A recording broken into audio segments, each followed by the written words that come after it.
یەکەم جار بۆ عێراق بەو جۆرە هەڵوێست وەرگێ لە بەرامبەر هێرشەکانی تورکیا لە بەرامبەر ئەو هاتنە ناوەوەی تورکیا و هەبوونی هێزێکی زۆری تورکیا لە هەرێمی کوردستان و بوونی سەربازگە و مەترسی گەورە لەسەر ناوچەکە. بەڵام بەداخەوە بە تەحدیدی ئەو کۆبوونەوەی کە ئەنجومەنی نوێنەرانی عێراق ئەنجامیدا بۆ ڕەتکردنەوە یاخود بۆ گفتوگۆ و بڕیاردان لەسەر ئەو هێرش و پەلامار و کوشتارانە، کۆبوونەوەکە هەڵگیرا بۆ چەند ڕۆژی دواتر، بۆ ڕۆژی پێنجشەم.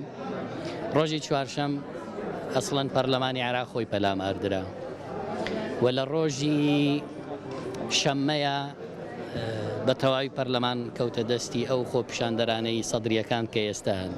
بۆی من پێم وایە ناتوانین ئەوە نادیدە بگرین کە بۆ یەکەم جار پەرلەمانی عێراقی هەڵوێستی هەبوو لەسەر وڵاتێکی وەکو تورکیا، بەڵام دوایی باجەکەیەوە بوو کە ئێستا پەرلەمان پەکخرا و دەستی بەسەرا گیرا. ناڵێم هۆکارەکەی ڕاستەوخۆیە، بەڵام بەدەر نییە لەو کاریگەریەی کە 11 شوێنی تورکیا لە عێراق هێرشی کرایە سەر خەڵک هێرشی کردە سەر بۆ داخستنی. پێم وانییە بە دەروێت لە کاریگەری، واتە پەرلەمانێک کە بۆ یەکەم جار توانی بەو جۆرە هەڵوێستی هەبێ دوایی تووشی ئەم دۆخە بوو.